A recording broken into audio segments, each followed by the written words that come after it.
Semoga yang subscribe diberikan rezeki melimpah dari jalan tak terduga.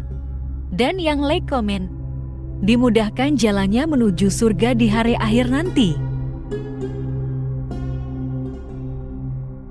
Sesungguhnya Fir'aun telah berbuat sewenang-wenang di muka bumi dan menjadikan penduduknya berpecah belah.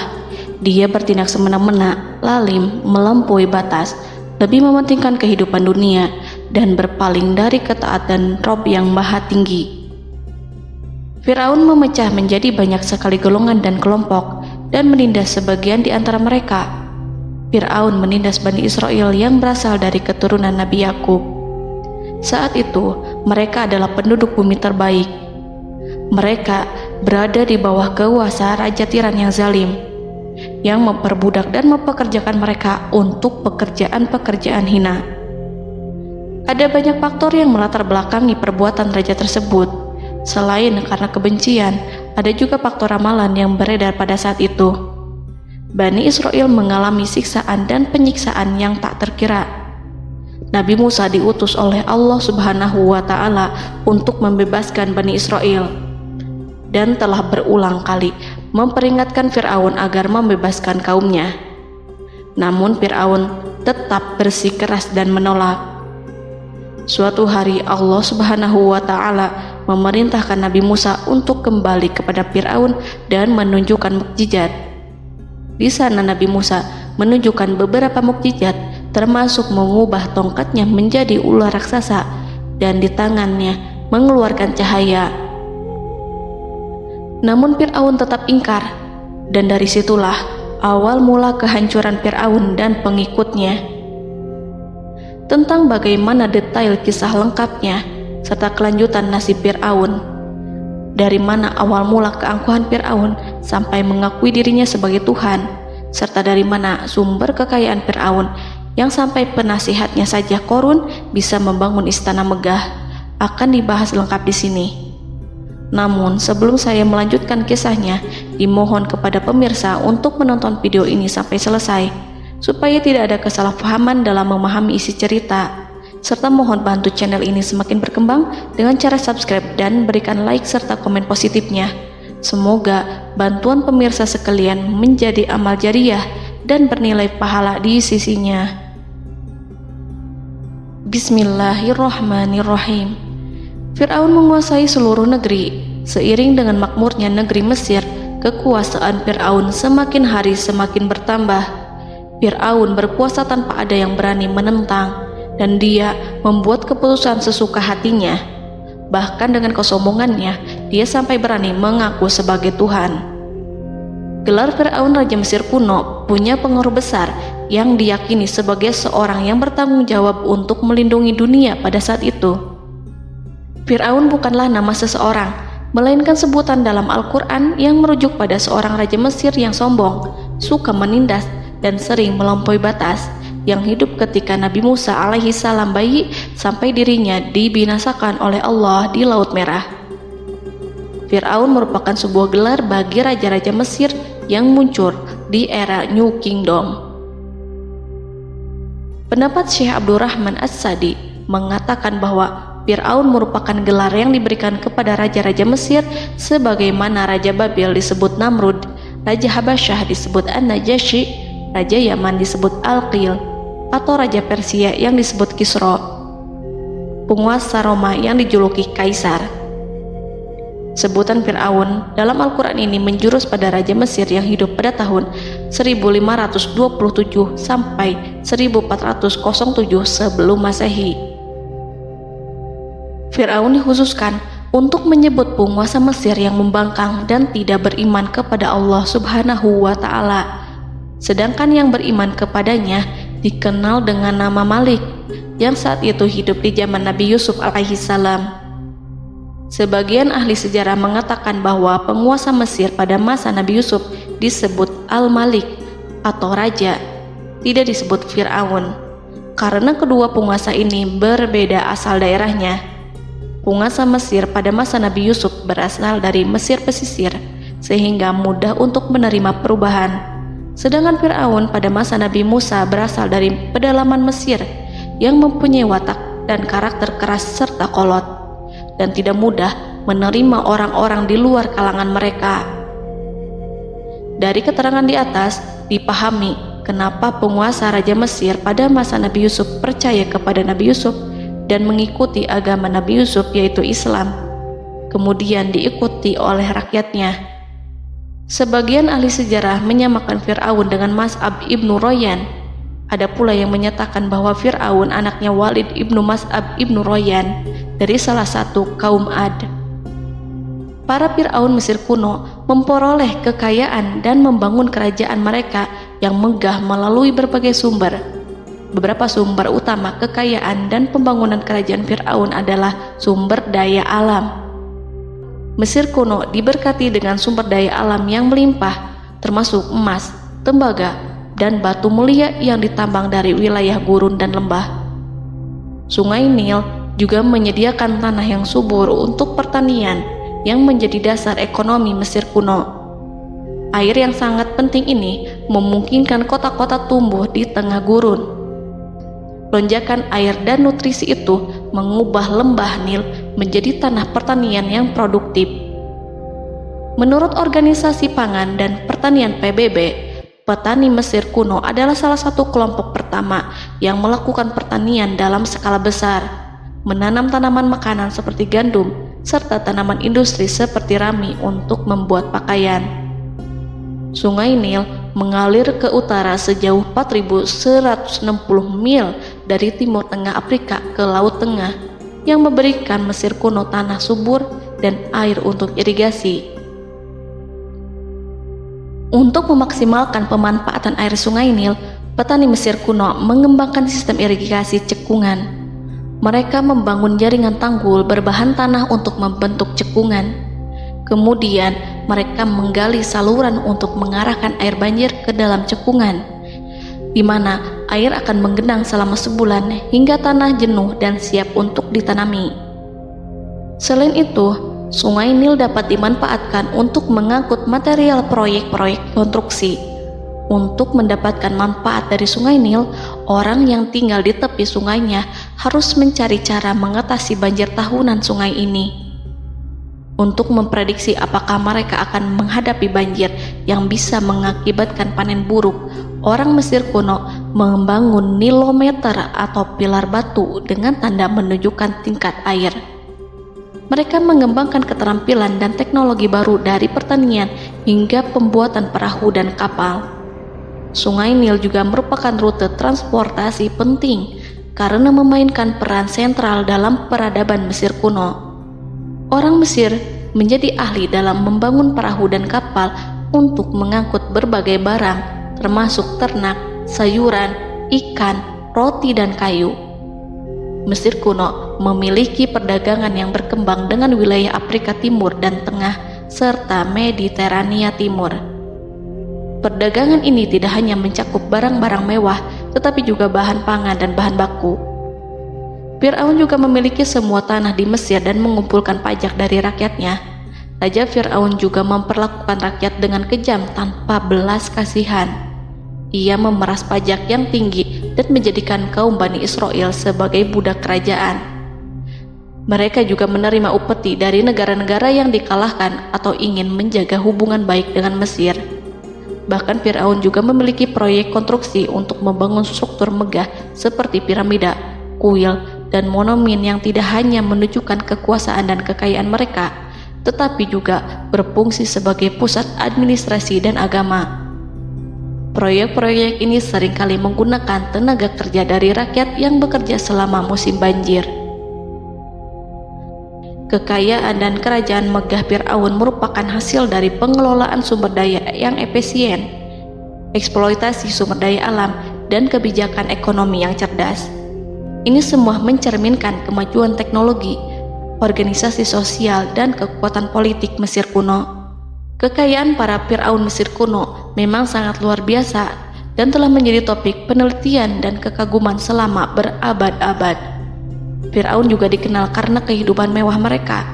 Sebagai penguasa Mesir kuno, Fir'aun hidup dengan kekayaan dan kemewahan yang hampir tak terbayangkan, yang mencerminkan kekuasaan dan status mereka.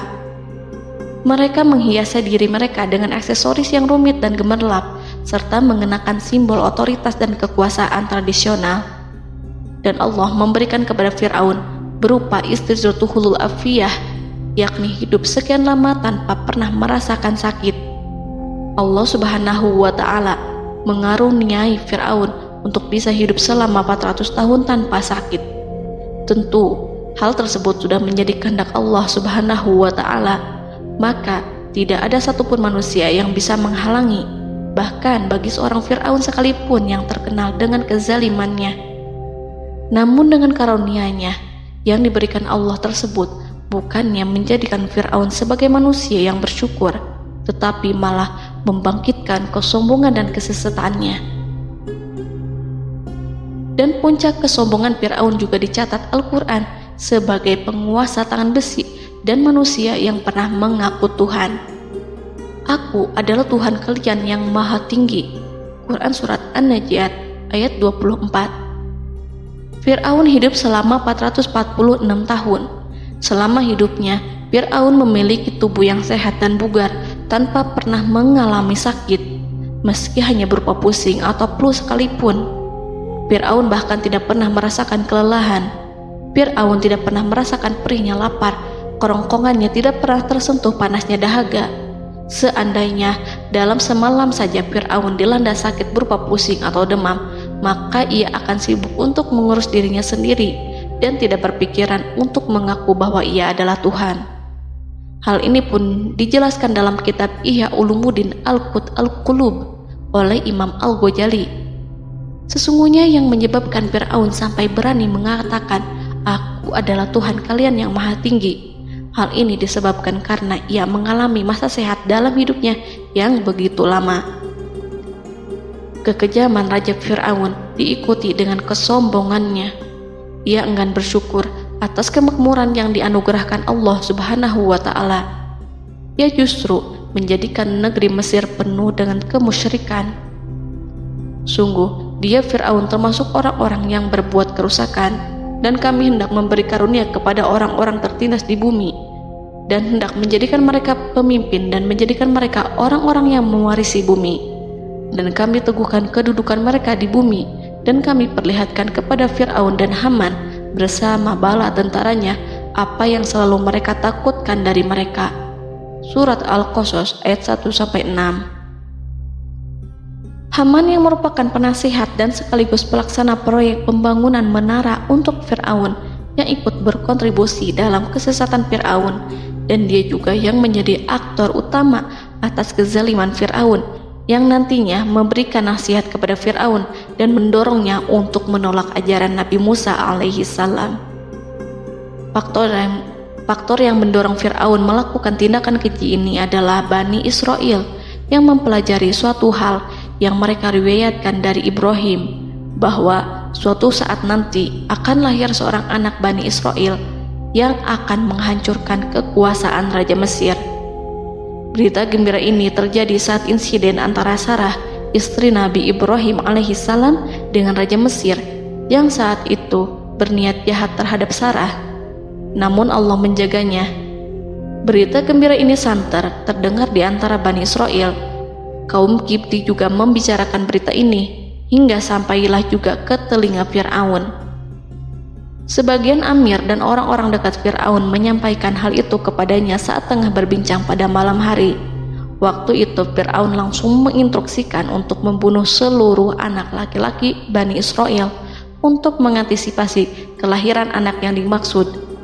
Tapi apa boleh buat, kewaspadaan sama sekali tidak bisa menghindari takdir. Suatu ketika Fir'aun bermimpi seakan-akan api datang dari arah Baitul Maqdis lalu membakar semua rumah Mesir dan seluruh kaum Kipti. Namun, api tersebut tidak membahayakan Bani Israel. Saat bangun, Fir'aun merasa takut oleh mimpi itu. Ia kemudian mengumpulkan seluruh paranormal dan tukang sihir. Fir'aun bertanya kepada mereka terkait mimpi itu. Mereka berkata, akan lahir seorang bayi laki-laki dari kalangan Bani Israel yang akan menghancurkan penduduk Mesir. Sebab itulah Fir'aun memerintahkan untuk membunuh anak laki-laki dan membiarkan hidup anak perempuan. Fir'aun sangat mewaspadai agar Musa tidak lahir, hingga menunjuk sejumlah laki-laki dan dukun beranak berpatroli memeriksa para wanita hamil dan mendata waktu kelahiran mereka. Jika ada yang melahirkan anak laki-laki, si bayi langsung disembelih oleh para algojo seketika itu juga. Allah berfirman, "Kami mengilhamkan kepada ibu Musa, susuilah dia Musa. Jika engkau khawatir atas keselamatannya, hanyutkanlah dia ke sungai Nil dalam sebuah peti yang mengapung. Janganlah engkau takut dan janganlah pula bersedih. Sesungguhnya kami pastikan mengembalikan kepadamu dan menjadikan sebagai salah seorang rasul." Surat Al-Qasas ayat 7. Pada saat itu, ibu Musa yang bernama Ayah Rika, ada juga yang menyebut Ayah Zakat, merasakan kesedihan yang amat dalam dan sudah mengantisipasi sejak pertama kali mengandung Musa. Kehamilannya ini memang tidak terlihat. Harun lahir pada tahun ketika hukuman mati bagi lelaki tidak berlaku, sementara Musa lahir pada tahun di mana bayi laki-laki harus dibunuh. Saat melahirkan, ibunya mendapat ilham agar Musa kecil diletakkan di dalam peti yang diikat dengan tali. Rumahnya tepat di hulu sungai Nil. Ia menyusui Musa, kemudian ketika khawatir pada seseorang, ia meletakkan Musa di peti itu, lalu dilepaskannya ke lautan, sementara talinya tetap dipegang. Setelah semua orang pergi, ia tarik kembali peti itu. Namun suatu hari, ibu Musa melepaskan peti itu, tetapi dia lupa tidak mengikatnya dengan tali, sehingga peti berisi Musa kecil itu hanyut bersama aliran sungai Nil hingga melintas tepat di depan istana Fir'aun. Selir-selir Fir'aun itu memungut peti dalam kondisi tertutup rapat. Mereka tidak berani membukanya. Peti itu kemudian diletakkan di depan istri Fir'aun, Asiyah binti Muzahim. Ada pendapat yang mengatakan bahwa Asiyah berasal dari Bani Israel dari keturunan Musa. Saat membuka penutup peti dan menyingkap tirai penutupnya, Asiyah melihat wajah Musa kecil memancarkan sinar-sinar nubuah kemuliaan. Begitu melihatnya, Asiyah langsung jatuh hati dan sangat mencintainya. Saat Fir'aun tiba, ia berseru, "Apa ini?" Kemudian ia memerintahkan untuk menyembelihnya, tetapi sang istri meminta agar bayi tersebut diberikan kepadanya. Sang istri berkata, "Dia adalah penyejuk mata hati bagiku dan bagimu." Fir'aun menimpali, "Iya, bagimu, tapi bagiku tidak. Aku tidak memerlukan bayi itu." Petaka memang selaras dengan tutur kata. Kata-kata istri Fir'aun, mudah-mudahan dia bermanfaat kepada kita. Allah memberikan manfaat yang ia harapkan. Di dunia, Allah memberikan hidayah padanya melalui sosok Musa, dan di akhirat, Allah menempatkan dia di surganya karena Musa. Atau kita ambil dia menjadi anak. Keduanya pun mengadopsi Musa karena mereka berdua tidak punya anak. Perkataan Asiyah ini diabadikan dalam Al-Quran surat Al-Qasas ayat 9. Dan berkatalah istri Fir'aun, "Ia adalah penyejuk mata hati bagiku dan bagimu. Janganlah kamu membunuhnya. Mudah-mudahan ia bermanfaat kepada kita atau kita ambil ia menjadi anak, sedangkan mereka tidak menyadari." Dalam ayat ini Allah Subhanahu wa Ta'ala berfirman yang artinya, sedangkan mereka tidak menyadarinya. Ibnu Katsir menjelaskan maksud dari ayat ini, mereka tidak mengetahui apa yang dikehendaki Allah, bahwa di tangan anak itulah terjadinya kehancuran masa depan Fir'aun dan bala tentaranya. Mereka tidak mengetahui hukuman besar Allah yang dikehendaki terhadap Fir'aun dan pasukannya. Mereka tidak tahu bahwa Allah menakdirkan mereka untuk memungutnya. Saat Musa tinggal di kediaman Fir'aun, pihak keluarga ingin menyusuinya. Namun Musa tidak mau menerima susu wanita manapun. Ia juga tidak mau makan, hingga mereka dibuat bingung karenanya. Mereka berusaha sebisanya untuk memberi Musa makan, namun Musa tidak mau. Seperti yang Allah sampaikan dalam surat Al-Qasas ayat 12. dan kami cegah dia Musa menyusu kepada perempuan-perempuan yang menyusuinya sebelum itu. Mereka kemudian mengirim Musa bersama para dukun beranak dan sejumlah wanita ke pasar. Mungkin Musa mau menyusu pada seorang wanita di sana.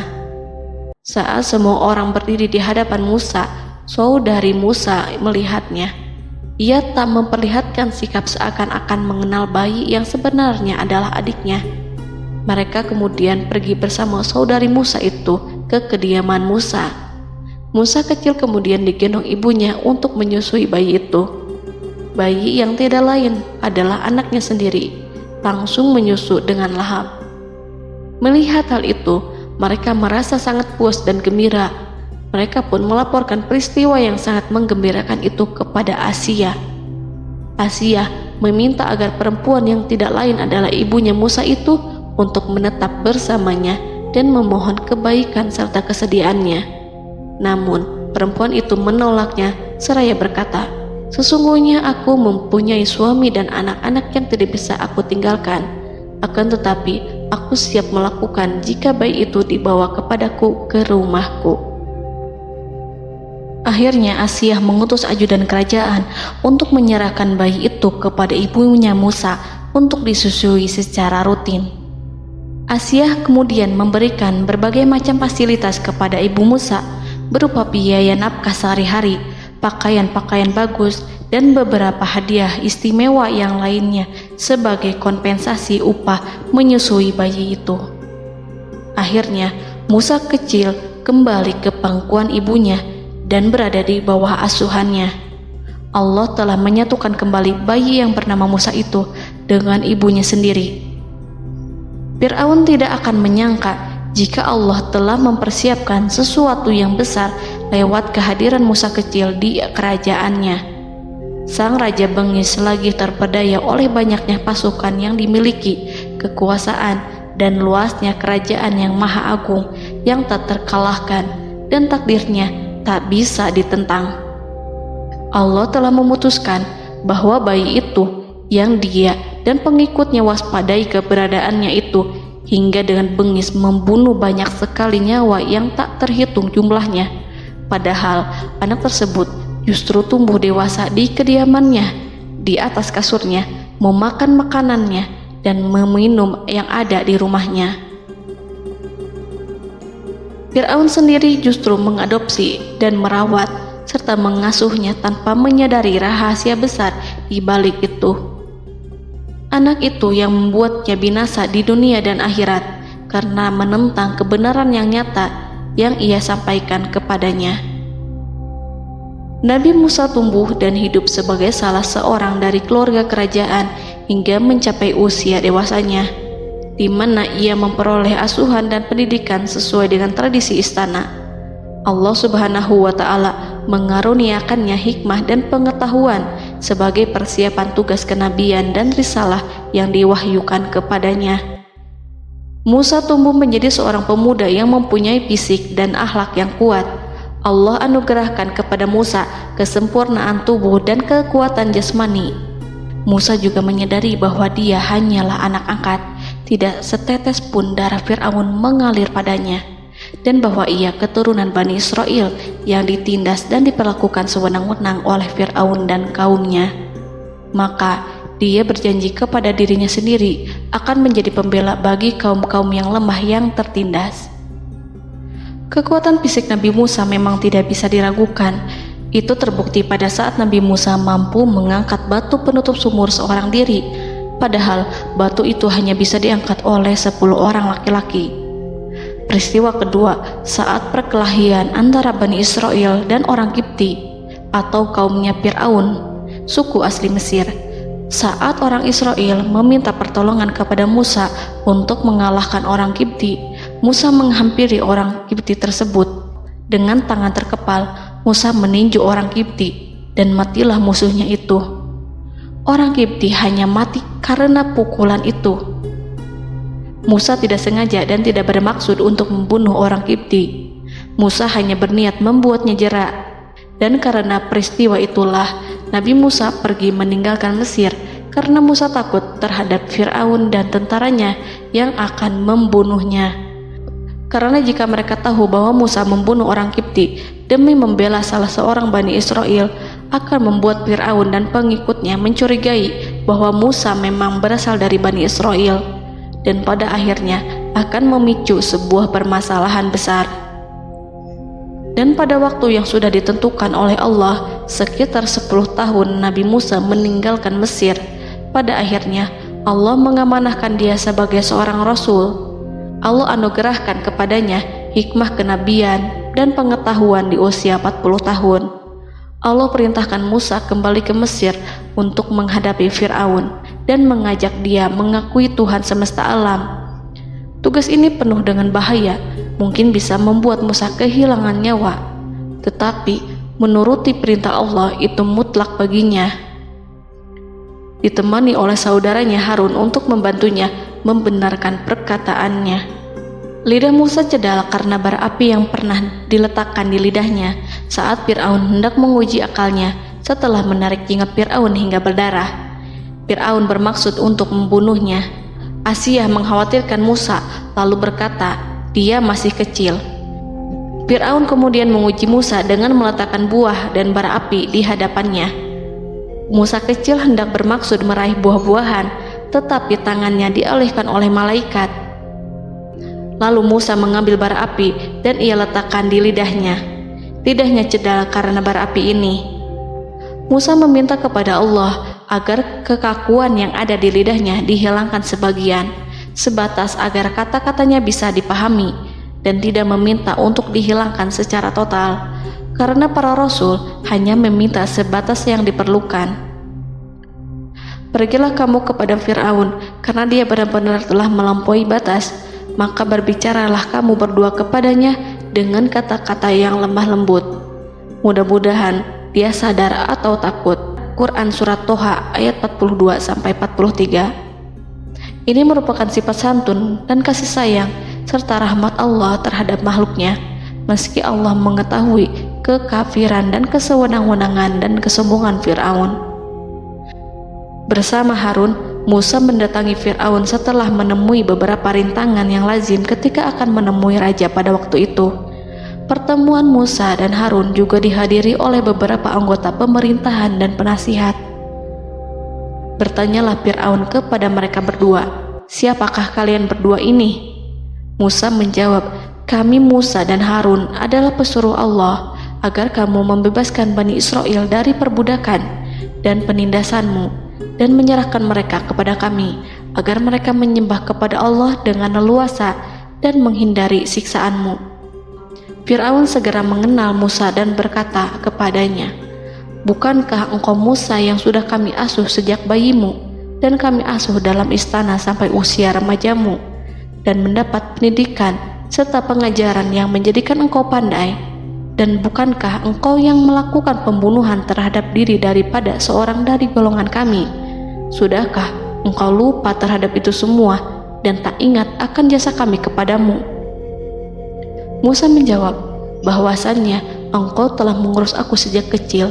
Itu bukanlah jasa yang dapat kamu banggakan, karena jatuhnya aku pada tanganmu akibat dari kekejaman dan kezalimanmu tatkala engkau memerintah agar orang-orangmu menyembelih setiap bayi laki-laki yang lahir, sehingga ibuku membiarkanku mengapung di sungai Nil dan aku dipungut oleh istrimu, sehingga selamatlah aku dari pengejaranmu dan penyembelihanmu.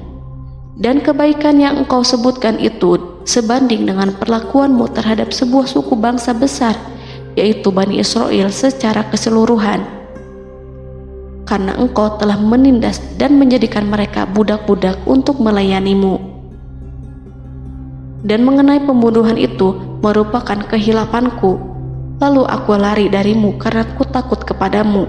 Namun peristiwa itu merupakan rahmat dan hikmah yang terselubung bagiku, sebab dalam perantauanku setelah aku melarikan diri dari negerimu ini, Allah Subhanahu wa Ta'ala mengaruniakanku dengan hikmah ilmu dan mengutus aku sebagai Rasul. Maka dalam rangka tugasku sebagai Rasul, datanglah aku kepadamu atas perintah Allah untuk mengajak engkau dan kaummu untuk menyembah Allah dan meninggalkan kezaliman serta penindasanmu terhadap Bani Israel. yang engkau pekerjakan dan perbudak mereka untuk melakukan pekerjaan dan melayanimu. Fir'aun bertanya, siapakah Tuhan yang engkau sebut-sebut itu, hai Musa? Adakah Tuhan di atas bumi ini selain aku yang patut disembah dan dipuja? Musa menjawab, iya, yaitu Tuhanmu dan Tuhan nenek moyangmu, serta Tuhan alam semesta. Fir'aun bertanya, siapakah Tuhan alam semesta itu? Musa menjawab, ialah Tuhan langit dan bumi, dan segala yang ada di langit dan di bumi. Berkatalah Fir'aun kepada para penasehatnya dan para pembesarnya, sesungguhnya Rasul yang diutus kepada kamu ini adalah seorang yang gila. Kemudian ia balik bertanya kepada Harun dan Musa, siapakah Tuhan kamu berdua? Akulah Tuhanmu yang paling tinggi. Surat An-Najiat ayat 23-24. Dan Fir'aun berkata, wahai para pembesar kaumku, aku tidak mengetahui ada Tuhan bagimu selain aku. Quran Surat Al-Qasas ayat 38. Fir'aun menentang, padahal ia tahu bahwa ia adalah hamba yang diatur, dan Allah lah yang menciptakan dan memberi bentuk rupa. Dan mereka mengingkarinya karena kezaliman dan kesombongannya, padahal hati mereka meyakini kebenarannya. Maka perhatikanlah bagaimana kesudahan orang-orang yang berbuat kerusakan. Quran Surat An-Naml ayat 14. Fir'aun beralih memakai kekuasaan dan wibawa yang ia miliki. Fir'aun berkata, jika engkau menyembah Tuhan selain aku akan memasukkanmu ke dalam penjara. Musa berkata, apakah engkau akan melakukan itu sekalipun aku tunjukkan kepadamu suatu bukti yang nyata? Fir'aun menjawab, tunjukkanlah sesuatu yang nyata itu. Maka Musa melemparkan tongkatnya. Tiba-tiba tongkat itu menjadi ular besar, dan Musa mengeluarkan tangan dari dalam bajunya. Tiba-tiba tangan itu menjadi putih bercahaya. Saking ketakutannya hingga membuat Fir'aun terkena diare, dalam sehari lebih dari 40 kali buang air. Namun Fir'aun sebagai raja yang mengaku Tuhan tentu tidak akan begitu saja menyerah kepada Musa, walaupun telah diperlihatkan 2 mukjizat. Bahkan Fir'aun berkata kepada kaumnya yang dikhawatirkan terpengaruh oleh mukjizat Musa, bahwa apa yang dilakukan Musa merupakan sihir, dan Musa Harun adalah ahli sihir yang datang dengan maksud menguasai Mesir. Salah satu penasehatnya, yaitu Haman, mengusulkan agar mengumpulkan semua ahli sihir dari berbagai penjuru kerajaan untuk bertanding mematahkan sihir Musa, yang tanpa pikir panjang Fir'aun setujui. Fir'aun pun berkata kepada Musa, apa yang kau bawa ini adalah sihir. Kami akan melawanmu dengan sihir yang sama. Fir'aun pun kemudian meminta Musa untuk bertemu pada waktu dan tempat yang disepakati, dan langsung disetujui Nabi Musa tanpa ragu sedikit pun. Inilah salah satu tujuan terbesar Musa untuk memperlihatkan ayat-ayat hujah dan bukti-bukti nyata Allah di hadapan halayak ramai. Dengan berbekal pertolongan Allah, Musa yakin akan menang melawan para ahli sihir itu. Maka pada waktu yang sudah ditetapkan, yakni pada permulaan hari, saat cahaya matahari mulai terik menyengat, sehingga kebenaran akan terlihat lebih jelas dan nyata, orang-orang berbondong-bondong menuju tempat yang sudah ditentukan untuk melihat pertandingan sihir yang sudah dihadiri ribuan tukang sihir. Menurut Muhammad bin Ka'ab, mereka berjumlah 80.000 ahli sihir. Mereka sudah dijanjikan hadiah dan uang yang besar jika berhasil mengalahkan Musa. Para penyihir istana berkata, wahai Musa, apakah engkau yang mau lebih dahulu ataukah kami? Musa menjawab, silahkan kalian lebih dahulu. Maka ketika tali-tali dan tongkat-tongkat ahli sihir dilemparkan, tiba-tiba berubah menjadi seakan-akan ia merayap cepat karena sihir mereka. Ada rasa takut yang menyelimuti hati Musa, takut jika orang-orang terkena fitnah sihir dan tipu daya mereka. Namun Allah langsung menguatkan Musa dan berkata yang diabadikan dalam Quran Surat Toha ayat 65-69, janganlah engkau takut, sungguh engkaulah yang unggul, dan lemparkanlah apa yang ada di tangan kananmu, niscaya ia akan membuat. Apa yang mereka buat itu hanyalah tipu daya tukang sihir belaka, dan tidak akan menang tukang sihir itu dari manapun ia datang. Saat Musa melemparkan tongkat, tongkat itu berubah menjadi ular besar yang memiliki kaki, berleher besar, dan bentuk yang menakutkan, hingga semua orang lari dan menjauh. Ular itu kemudian menelan tali-tali para tukang sihir dengan satu persatu dengan gerakan super cepat. Semua orang melihatnya dengan penuh keheranan, sementara para tukang sihir mereka tercengang dan bingung kala melihatnya. Mereka melihat sesuatu yang sama sekali tidak pernah terlintas di benaknya dan juga berada di luar bidang yang mereka kuasai.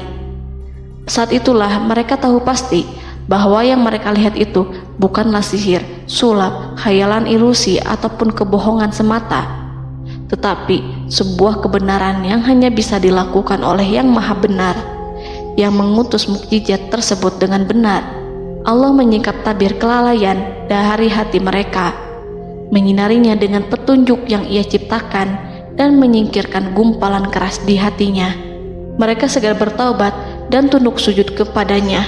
Dengan lantang mereka mengatakan kepada semua yang hadir tanpa memperdulikan hukuman ataupun siksaan apapun, "Kami beriman kepada Rob seluruh alam, yaitu Tuhannya Musa dan Harun."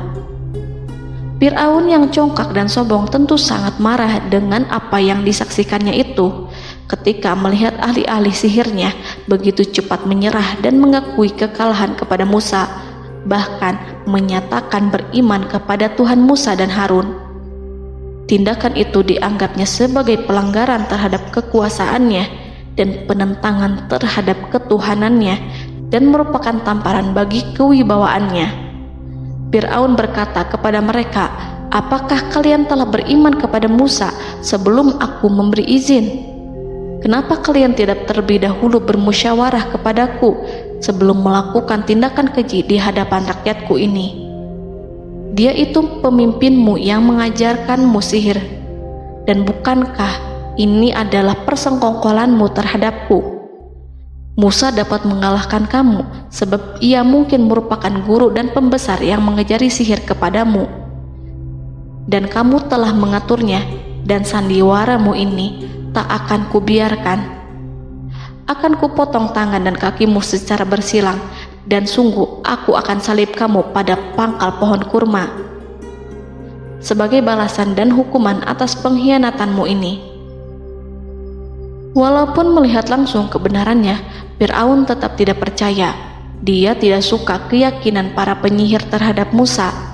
Para penyihir itu yang telah mengakui keimanan mereka kepada Allah tak merasa gentar ataupun takut, karena ketika para tukang sihir itu sujud, mereka melihat rumah dan istana-istana di surga yang telah dipersiapkan untuk mereka. Semuanya dirias untuk menyambut kedatangan mereka. Karena itu, mereka tidak peduli dengan ancaman Fir'aun. Setelah peristiwa kekalahan penyihir Fir'aun dengan mukjizat Nabi Musa itu, Fir'aun serta penasihat dan para pembesarnya, termasuk Haman, merencanakan penindasan yang lebih kejam untuk kaum Bani Israel dan merencanakan pembunuhan terhadap Nabi Musa. Fir'aun khawatir jika gerakan Musa tidak diapatahkan akan mengancam kerajaan dan kewibawaannya yang mengaku sebagai Tuhan. Walaupun sudah diingatkan oleh orang mukmin dari kalangan keluarga Fir'aun agar tidak membunuh Nabi Musa dan menyeru kembali menuju jalan yang benar dan mengingatkan kepada akibat yang buruk yang akan didapati nanti, namun Fir'aun dan penasihatnya tetap berada pada kesesatan. Sebagai balasannya, Allah menghukum Fir'aun dan penduduknya dengan kekeringan dan penyakit yang bertahun-tahun karena menolak Rasulnya. Mereka dilanda banjir bandang, darah yang bercampur dengan seluruh air yang ada. Setiap kali mereka akan mengambil air, baik air sumur ataupun air sungai Nil, pasti akan berubah menjadi darah segar. Serbuan belalang pun tidak bisa mereka hindari. Belalang menghinggapi tanaman hingga tak menyisakan satupun buah, daun ataupun rumput. Serangan hama dan wabah katak juga mengerumuni mereka hingga berjatuhan di makanan, wadah-wadah, sampai-sampai ketika ada yang membuka mulut untuk makan ataupun minum, pasti ada katak yang jatuh di situ. Semua hukuman itu hanya menimpa Fir'aun dan pengikutnya, sama sekali tidak menimpa Nabi Musa dan Bani Israel. Namun mereka tidak belajar ataupun berubah. Mereka tetap saja kafir dan hanyut dalam kejahatan. Setiap kali Allah timpakan hukuman kepada Fir'aun dan pengikutnya, mereka bersumpah dan berjanji kepada Musa untuk beriman. Namun ketika hukuman itu dihilangkan, mereka ingkar janji, berpaling dan kembali kepada keburukan seperti sedia kala. Dari semua penderitaan ini, Allah perintahkan Musa membawa pengikutnya keluar dari Mesir, memulai perjalanan berbahaya antara hidup dan mati. Setelah mengetahui keberangkatan Nabi Musa dan Bani Israel, Fir'aun bersama tentaranya bergerak untuk membantai mereka. Dengan pasukan besar yang berjumlah lebih dari 1.600.000 personil, ditambah 100.000 ekor kuda berwarna hitam legam, Fir'aun berhasil mengejar rombongan Nabi Musa yang saat itu berjumlah 600.000 prajurit di pantai Laut Merah saat matahari terbit. Pasukan Fir'aun mengepung mereka dari semua arah. Di belakang mereka ada tentara Fir'aun yang kejam, sementara di hadapan mereka Laut Merah yang membentang luas. Kala situasi kian genting dan Fir'aun beserta seluruh pasukannya mendekat dengan kesungguhan hati, diperkuat dengan persenjataan, juga dengan amarah dan kedengkian, penglihatan tidak menetap mengarah ke suatu tujuan, dan hati naik menyesak sampai ke tenggorokan. Saat itulah Yang Maha Penyantun lagi kuasa, Rob Arsy yang mulia, mewahyukan kepada Musa, "Pukullah laut itu dengan tongkatmu." Maka tatkala Musa memukulkan tongkatnya ke lautan, laut itu pun terbelah. Air lautan berdiri tegak laksana gunung yang terbelah oleh kuasa yang maha agung, yang bersumber dari zat yang mengatakan kepada sesuatu, "Jadilah," maka jadilah sesuatu itu. Allah memerintahkan angin barat untuk menyapu kerikil-kerikil hitam lautan, hingga dasar lautan berubah menjadi tanah yang kering, yang tidak melekat pada kaki-kaki kuda dan hewan. Allah memerintahkan Musa untuk melintas bersama kaumnya. Mereka segera turun melintas dengan senang. Mereka menyaksikan sebuah hal yang membuat mata tercengang dan memberikan petunjuk pada hati orang-orang yang mukmin. Setelah Musa bersama kaumnya melintas secara keseluruhan dan keluar dari lautan, saat itulah pasukan garis depan Fir'aun baru masuk. Saat itu Musa bermaksud memukulkan tongkat ke lautan agar kondisi laut kembali seperti sedia kala, agar Fir'aun dan pasukannya tidak bisa mengejar. Tapi Allah yang Maha Kuasa dan pemilik keluhuran memerintahkan agar lautan tetap dibiarkan seperti itu, seperti yang Ia firmankan. Saat Musa membiarkan lautan dalam kondisi terbelah dan Fir'aun tiba di tepi pantai, ia melihat sesuatu yang dahsyat. Kondisi ini membuatnya tercengang, dan ia tahu betul bahwa apa yang dilihatnya adalah pekerjaan Rob Arsy yang mulia, seperti halnya mukjizat lain yang pernah ia lihat sebelumnya. Fir'aun berhenti dan tidak maju. Ia menyesal karena mengejar Bani Israel dalam situasi seperti ini, di saat penyesalan tiada lagi membawa guna. Namun Fir'aun memperlihatkan sikap tangguh dan kuat di hadapan para pasukannya dan memperlakukan mereka layaknya musuh. Jiwa kafir dan watak Fir'aun mendorong dirinya mengatakan kepada kaum yang ia perdaya hingga patuh dan mengikuti kebatilannya, "Lihatlah bagaimana lautan ini terbelah agar aku bisa mengejar budak-budakku yang melarikan diri dari kekuasaanku, menyimpang dari ketaatanku dan meninggalkan negeriku." Fir'aun bersembunyi di barisan belakang dengan harapan ia bisa selamat, tapi mustahil ia bisa selamat. Fir'aun terlihat maju mundur. Dan pada kesempatan itu, Jibril menampakkan diri dalam wujud seorang penunggang kuda perawan, lalu melintas di hadapan kuda jantan yang ditunggangi oleh Fir'aun. Kuda yang ditunggangi Fir'aun meringik menghampiri kuda yang ditunggangi Jibril. Fir'aun kemudian masuk ke dalam lautan hingga mendahului kuda dengan tangkas dan cepat. Fir'aun tidak pun hindari mara bahaya dari dirinya ataupun mendatangkan manfaat. Mereka segera menyusul hingga semuanya berada di lautan. Setelah bagian depan hendak mencapai tepi, Allah memerintahkan Musa melalui wahyu untuk memukul lautan dengan tongkat. Musa memukul lautan dengan tongkat. Lautan kembali menyatu seperti sedia kala dan menenggelamkan mereka semua. Tak seorang pun yang selamat. Allah menggambarkan tentang bagaimana Fir'aun didengkot orang-orang kafir Kipti tenggelam. Gelombang besar sesekali turun dan sesekali naik membawa Fir'aun. Bani Israel melihatnya dan juga pasukannya. seperti apa siksa dan petaka besar yang Allah timpakan kepadanya dan juga pasukannya, agar Bani Israel senang dan lega.